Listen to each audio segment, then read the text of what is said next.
This is South Africa, a tiny British colony at the edge of the world. With nothing to our name besides a few trees and poor peasant farmers, can we transform this uninhabitable wasteland into the greatest economy on the planet? Well, let's just get into it. Today, we are transforming this tiny colony down here into the greatest country in the world. To begin, Cape Colony was in shambles. Basically, we had like 2 people in our country, and only a third of those 2 dudes could read. So like maybe one could read with like their hands or something, I don't know. To make matters worse, we were a crown colony of the British, which was basically legal robbery. So we were quite poor. If we were gonna transform ourselves into a great nation, we had a lot of work to do. Cape Town is barely a village. As the genius president I am, I decided to utilize one of the few resources our country actually had. Trees, baby! Or more specifically, we were gonna chop down all the trees in our country and ship all of those logs back to Mama Victoria. And so, we began expanding our logging industries, slowly but surely bringing some value to our forsaken colony. As you guys can see, we are building the logging camps. You see these buildings?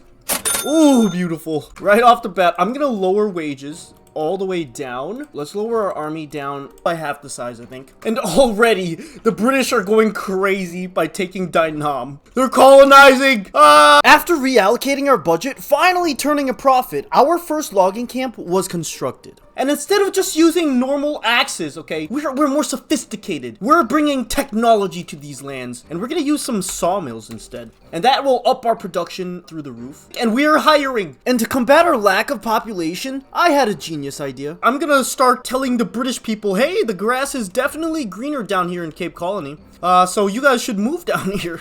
We're gonna trick them, boys. We're gonna yo, it's working! Political migration. Wait, that's not what I thought it means. Never mind. Slowly but surely, our small colony grew and grew. Every few weeks, a new logging camp was constructed, creating new jobs for our peasants and bringing sweet cash to our poor woodcutters. It was pretty slow going, but our GDP was on the rise. 15,000 people were already working in the logging industries. That is a considerable amount of our population, actually. Yeah, wood makes 57% of our GDP in the capital. So that's insane. With our industries bringing cash into the country, we had enough profit to afford a construction sector. Now, not only would this expedite our building speed, but also our private sectors could now invest their own money into stimulating the economy. While weak now, empowering the capitalists could be a great idea to catch up to the great powers in this world. I'm gonna try to actually sell these logging camps though, maybe?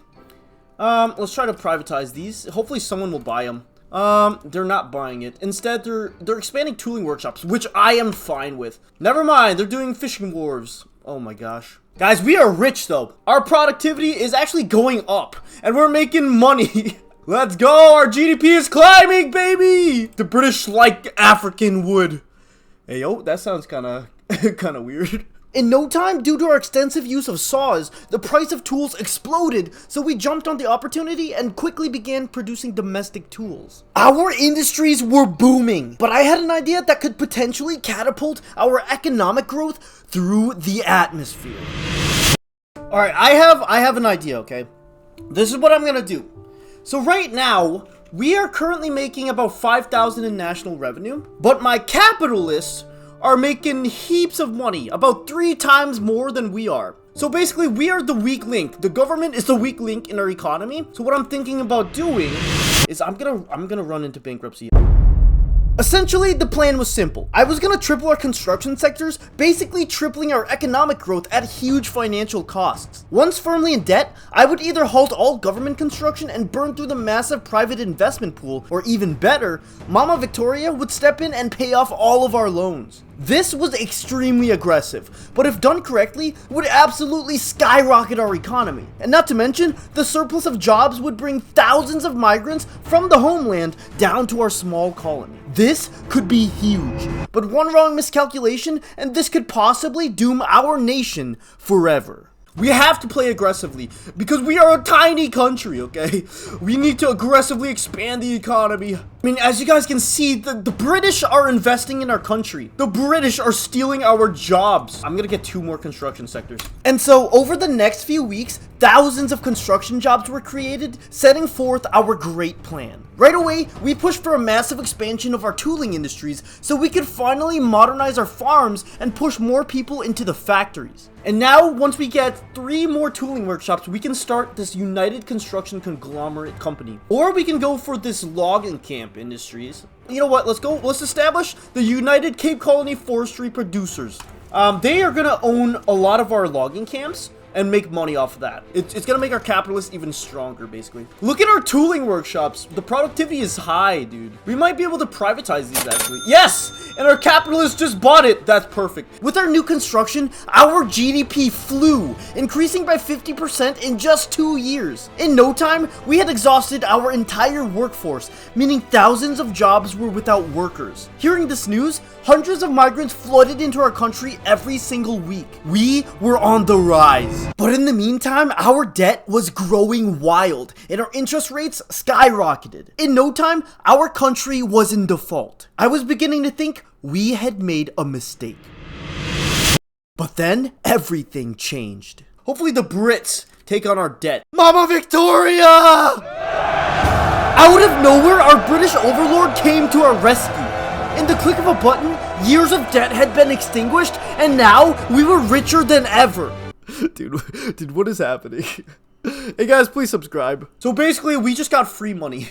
And our capitalists are making cash money, boys. We have actually expanded so fast that we don't have enough population to fill in these jobs. So our capitalists are not investing in anything, which is, it's kind of annoying. I wish they would invest in stuff, just because there are some profitable things, but I guess it's fine, whatever. With all of our citizens out of the peasantry, I decided to push for better taxation laws to fund my crippling construction addiction. Help, please! The $2 of YouTube money isn't cutting it! Since we had no workers, I decided it was time to maximize efficiency and produce goods that could really make us rich. Interesting, apparently if we focus on hardwood production, we'll make more money. Let's try it.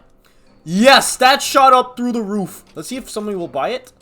Capitalists, please buy it. It's very profitable. Okay, I guess not. What I am gonna do though is I'm gonna actually utilize this hardwood that we're producing, 240 of it, and I'm gonna actually create some luxury furniture manufactories. We're gonna create the luxuries and then sell it to the British. You see, not only was furniture profitable, but with our booming logging industry supplying us with dirt cheap domestic wood, we could take the British furniture market by storm. Alright, our first furniture manufactory has been constructed. Yeah, so they will immediately raise wages through the roof. Oh, basically, 11 average annual wage is insane. I'm gonna also privatize it. Boom! The capitalists have bought that out, baby. Hey, and we are now taxing everyone to the moon. That should actually see our standard of living shoot down, unfortunately. But it's okay. Because we're making bank now. We're robbing the people. And the capitalists are actually building now. Hey, yo! They're building more furniture manufacturers. Yay! Yeah, so essentially what we're trying to do is we're trying to shift over our economy from resource extraction to now manufacturing. But we still had a problem. No matter how many factories we built, if we had no workers, it really made no difference. So we somehow needed to fix our population issue. Alright, let's go for public health insurance. That is gonna be amazing. So while we waited for the healthcare law to pass, our economy continued to chug along. Alright, I'm gonna actually start subsidizing my furniture manufactories. We wanna really stimulate the furniture manufactories. Over the next few months, our furniture industries exploded. By now, we began the shift from a resource extraction economy to a specialized commercial goods economy. So much so that I began beelining for an extra company slot. If I could establish an African IKEA, we could take our furniture to the next level. After passing public healthcare and with the wage inflation due to lack of workers, our standard of living shot into the atmosphere. We are number 2 in the world. Right behind who? Oh, Alaska! We can't compete with Alaska, okay? Alaska has a little something called, cha-ching. Bro, the capitalists are going straight for more furniture. By now, every Take Your Child to Work Day in South Africa was basically just an excuse to get a few extra workers in the furniture factories. But soon came the day when we could finally form another company, and I had just the right idea. Alright, I have to do something crazy, okay? I need to buy out these furniture manufacturers. I'm gonna nationalize them. We're gonna go into debt, a bunch of debt, but the reason why I had to do that is because I'm trying to establish a designated furniture manufactory, and I needed to own at least 5 levels to sell to them, basically. And now, we have another company. And that is very, very profitable, boys. With our new company, our furniture production shot through the roof. With over 75% of our GDP coming from furniture, so much money was flowing into South Africa and into the pockets of our people. Then I had a genius idea. So now, what we're gonna do is we're gonna actually shift off of encouraging resource extraction, and now we're gonna encourage manufacturing, which should shoot our GDP up even higher. Yes, and you guys saw that. All right, we actually have public health systems now. I'm gonna go up all the way, and once we reach the max health system, we will get a +2 standard of living. So basically, we'll go up to 16 standard of living. That's crazy, man. Yeah, the capitalists are still building our industries. Essentially, more profit meant higher wages for the workers. Alongside raising the budget on healthcare spending, this would absolutely shoot standard of living through the roof, and everybody would want to migrate to good old South Africa. Everyone is moving here now! Look at Cape Town! Cape Town is growing into a bustling city! Oh my gosh, dude. 44,000 people migrate here every single year. Oh yes, baby! Come migrate to Cape Town! Capitalists, you guys can even build more of these. Oh, they are! They are! Oh! Yeah, the company is doing it! Bro, we're gonna have the greatest IKEA in the world. Actually, you know what? Cape Colony Home Goods? What does that mean, bro? This is, African IKEA. Oh yeah, baby! Let's go! For the next few years, we continued expanding our industries, branching out slowly with more tools and even gold mines.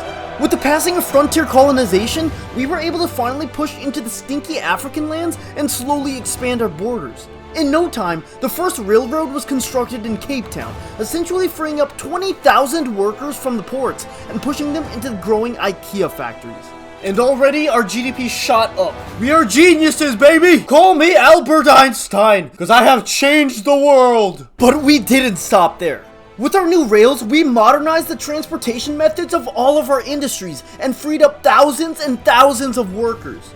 Our economy was rapidly transforming before our eyes. And so, I turned my attention to our country itself. Alright, let's put the smart capitalists in charge, boys. And now what I want to do is get off autocracy, bro. We're going for wealth voting. Bro, the British are going after Chile now. They're taking everyone. They took Egypt. They took, dude, they're taking everyone. Guys, we are getting migrants now. We are getting a lot of migrants. And then our scientists made a breakthrough. We have got a new mechanized workshop for our furniture. That's going to raise us from 14, about 15, to 20. Boom. 21. Make that money, baby. Oh, that GDP shot through the roof. Dude, GDP per I can't even talk. That's big. Holy crap. Look at our GDP. Our growth is insane. Guys, African IKEA is the #1 company headquarter in the world. Yeah, they are so productive though. Look at this. Let's actually get more. Let's expand the African IKEAs up to 20 total furniture manufacturers. How much do you think furniture makes up our GDP in the capital here? I'm gonna guess like 70% at least. Apparently over 100%. We're making so much furniture that we broke the game. Okay, great, fantastic. But apparently not everybody liked IKEA because a bunch of protesters rose up in a civil war. Yeah, they died. Anyways, being 150 years too early to hire little kids on Roblox to work in our IKEAs, I decided to do the next best thing and focus on our population growth. And now I'm gonna go for no migration controls. We want to get no migration controls so we can start getting the Indians in our land here. And we have no migration controls. Let's go. We're at 2 million, by the way. Yeah, look at this. Woohoo! Let's become less racist. Maybe more people will come join us. Ooh, racism is bad. only because they won't migrate to us if we're racist. And it turns out it's probably true, because as soon as we started saying racial slurs just 2 times a day instead of 3, everyone began coming to South Africa. Now everybody's moving to us. We need that population. We're basically getting 1,000 people every single... What the heck? Somehow, we had reversed our labor shortage and now had too few jobs. So I had to expand our construction economy to meet the influx of migrants flooding into our country. You know what? I'm gonna reverse this. I'm gonna reverse the automation methods because we have so many people all of a sudden that we actually need to start hiring them all. Yep, and that has shot our GDP through the roof. Oh my gosh! And now the Danes want to live here. Yes! Everyone come live in South America. I'm trying to say South America, but it's South Africa. As it was, South Africa was on the path to greatness. With thousands flocking to our nation each week, I decided to lower the taxes to the bare minimum, hoping our low tax rate would draw even more migrants to the edge of the world. In the meantime, our capitalists were making waves, not only opening up their assets to the public market, but also pushing for the enactment of commercialized agriculture. It made sense though, since the private investment pool was astronomically huge, and that law would basically eradicate their competitor investors in the manor houses. Our economy was drastically changing. But then I had another idea.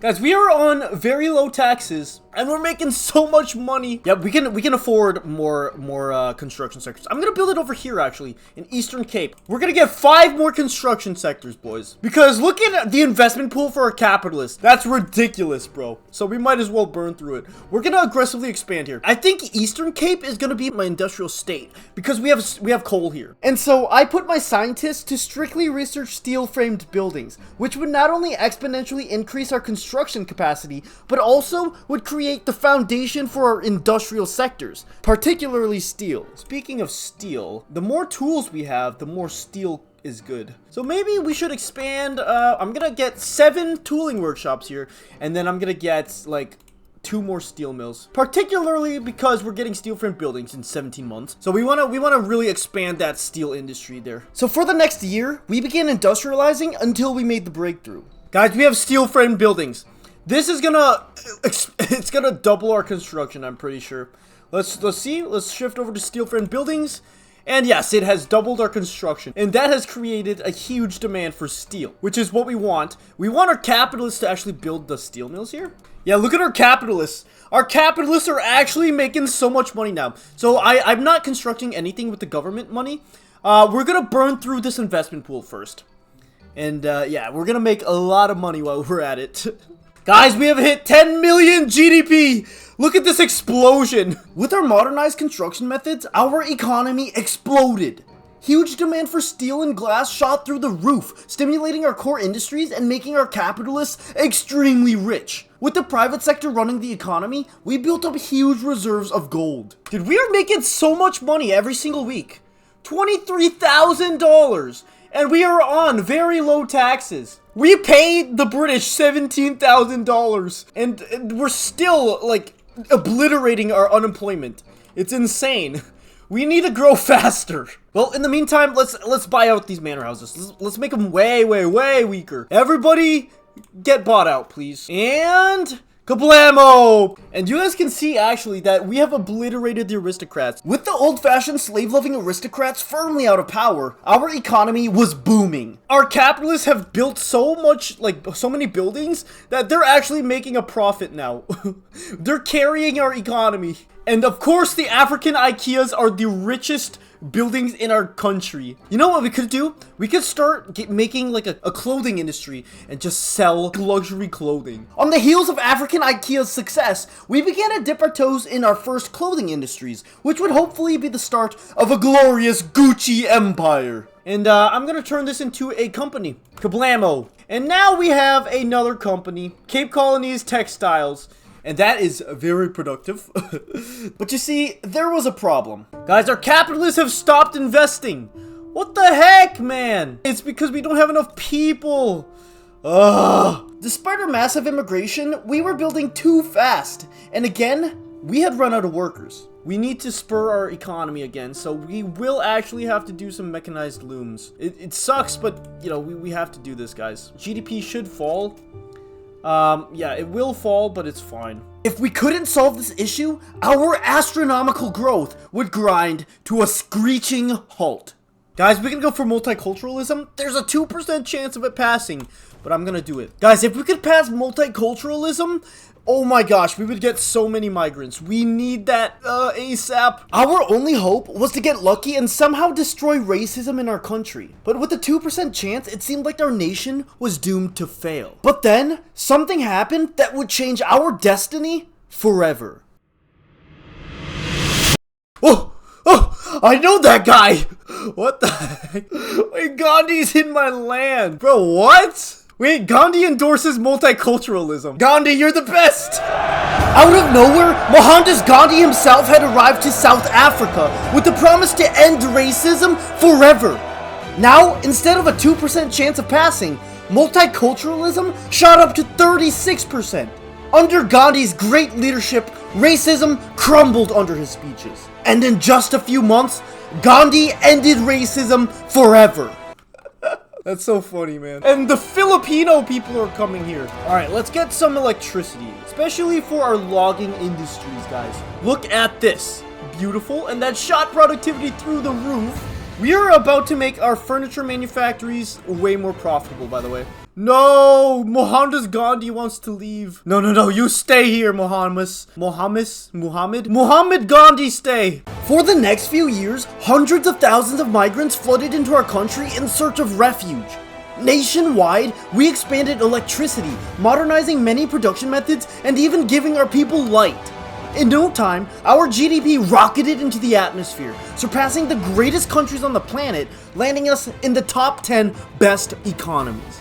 With our new supply of workers, our capitalists went crazy, expanding iron mines, glass, Gucci, and IKEA factories out of the wazoo. Every culture from around the world migrated to work in our industries. Under my great rule, South Africa prospered like never before. After a massive expansion to our steel industries, we built the first skyscraper in the world, dwarfing any building that had come before. Wait, the lighthouse is almost as tall as the skyscraper, bro. Bro, who built that lighthouse? That's not that impressive anymore. By now, we built one of the richest nations on the planet, multiplying our GDP over the past few decades. 50 million, and we have also surpassed the Americans. They have like 4 times our population, bro. But there was one more company we could establish that could potentially take over the world. You know what? Let's start getting some cars, guys. Dude, I swear, man, they must be fleeing from North Korea or something, bro. Why are we getting so many Koreans? As it was, we needed to pick a place to start our car company. So after building 20 motor industries in our capital, we established the African Lamborghini Company in good old Cape Town. While our other competitors were filthy rich, I had a good feeling about this new business, as this car thing was said to be the greatest invention ever. If we could become the sole producer of cars within the British market, our GDP was potentially endless. Alright, population growth is not really keeping up with economic growth again. But we have just hit combustion engines, and now we have cars. But the most important thing... Oh my gosh, look at these steel mills, by the way. Holy crap, 50! The most important thing is getting automobile production. And look at how much money we're gonna make off that. Productivity is gonna go up to 45? What? Oh my gosh! Oh my gosh, bro! Let's go, baby! Steel is very, very important, especially for our car industries, okay? We'll get 30 steel mills here in the capital. They're buying it, bro! Everyone buy a car factory! It's worth it, I promise! And they're building a bunch of textile mills in the capital, too. Holy crap! Why are we actually kinda good, though? I'm kinda good at this game, am I? I don't know. Our GDP, we are 6th in the world. We have passed Russia. What the heck? This little country right here has more GDP than this big boy. What the heck, man?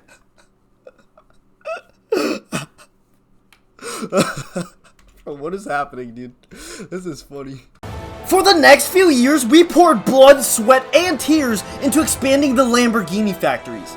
every single year, dozens of new factories were opened, and in no time, the company became the most profitable business in the entire world. Our GDP exploded from 60 million to 70 million, then 80. Within a few short years, we absolutely surpassed the French and the Indians, and we were closing in on the top 3 economies in the world. How is this possible, bro? In no time, we surpassed 100 million GDP with no sign of stopping. South Africa was on the rise, and given time, we would dominate the global market to become the greatest economy on Earth. But it's late and I'm tired, so I'm going to bed. Make sure you like and subscribe, it really means a lot to me. If you like this video, then watch the one on screen right now. Shout out to my Patreon and YouTube members. I don't get much money from YouTube, so it actually means the world to me that you guys can help support my dream, basically. Love you guys.